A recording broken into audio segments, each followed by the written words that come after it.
Hoje é 1º de abril, mais conhecido como Lula Day. Abóbora. Eu confesso que não foi fácil reunir quase que todas as mentiras do Lula, mas aqui vão elas. Em primeiro lugar, a clássica, quando o Lula fala que basicamente inventava números e ficava por isso mesmo. Eu cansei de viajar o mundo falando mal do Brasil, gente.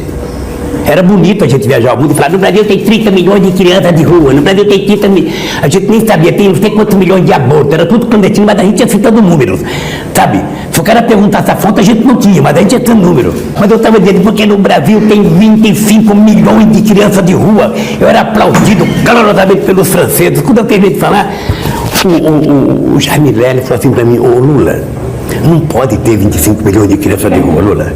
Porque senão a gente não conseguiria andar nas ruas, Lula. É muita gente.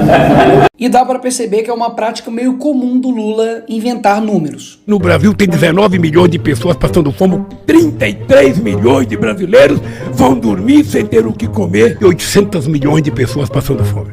Nós temos 800 milhões de pessoas que vão dormir toda noite sem ter o que comer. Ele ainda teve a pachorra de comparar o investimento tecnológico como se fosse um investimento inútil. Isso não toca na nossa consciência? Quando o cara quer fazer um foguete para ir para o espaço, passear, ver se tem um lugar melhor para ele morar, ele não se toca que poderia melhorar a qualidade de vida, melhorando a qualidade do alimento daquele, de emprego, da casa, da moradia? Não seria possível? Logo o cara que tem 7,4 milhões de patrimônio e que já gastou mais com o cartão corporativo do que Bolsonaro, Temer e Dilma. Isso sim para mim é hipocrisia. Falar mal do capital, mas ter esse patrimônio. E falar para melhorar a qualidade de vida das pessoas usando o dinheiro das pessoas com ele mesmo. Nós, seres humanos, humanistas, temos que ficar indignados com a desigualdade. E o que dizer então, Lula, das pessoas que gastam R$1 bilhão do pagador de impostos somente em um ano com viagens? E essa apelação para o sentimento das pessoas só para poder ganhar voto não é de agora. Se ao final do meu mandato, Se quando eu terminar esse mandato, todos os brasileiros tiverem a possibilidade de tomar café da manhã, cada brasileiro tiver tomando café, almoçar e jantar, tiver almoçando e tiver jantando, terei cumprido a missão da minha vida. terei cumprido a missão da minha vida. Mais de 20 anos separam os dois vídeos e basicamente a promessa não se cumpriu. Até mesmo que ele continua usando as mesmas técnicas lá do passado que deram certo. Comprar as pessoas pela lábia. E vamos voltar no final de semana a comer um churrasquinho e tomar uma cerveja. E eu digo todo dia, nós vamos voltar a comer picanha, sabe aquela parte com aquela gordurazinha passada na farinha, a gente mastigar aquilo, tomar uma cervejinha gelada?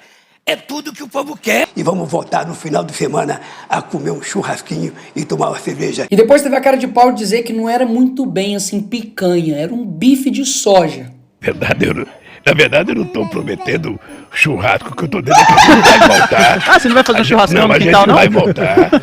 A gente vai voltar a recuperar a economia desse país para que o povo possa, sabe, no final de semana, convocar a família e comer um bife de soja, um pastel de caju, qualquer coisa. No fim das contas, entregou a abóbora. Uma abóbora. E não satisfeito, ele deu essa justificativa aqui sobre pessoas passarem fome no Brasil. E se nesse país a gente produz alimento demais e tem gente com fome, significa que alguém está comendo mais do que deveria comer. E quem lembra quando ele disse que ele era contrário ter amigos no STF? Não é prudente, não é democrático um presidente da República querer ter os ministros da Suprema Corte como amigos. Você não indica o ministro da Suprema Corte para ele votar favorável a você ou te beneficiar. Os ministros da Suprema Corte têm que ter currículo. Não só pelo papel que ele teve na minha defesa, mas simplesmente porque eu acho que o Zanin se transformará num grande ministro da Suprema Corte desse país. E além do Zanin, indicou também outro amigo, Flávio Dino, para o STF. Sim, esse aqui é o Flávio Dino. Eles são amigos desde quando o Flávio Dino era mago.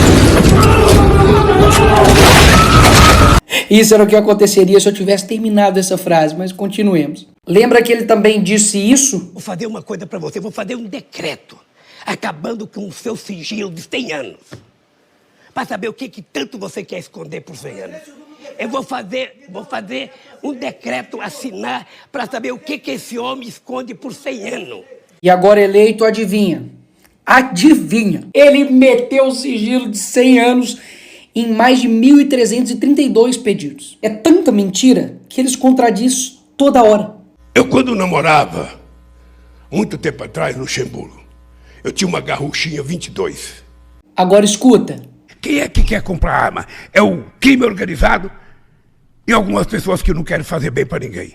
O cara até chegou a culpar o Bolsonaro pelos imóveis que foram perdidos lá no Alvorada. Só que adivinha, não estava perdido, estava lá e ele encontrou depois de 10 meses. E ele ama dizer que não é corrupto e que nunca roubou nada.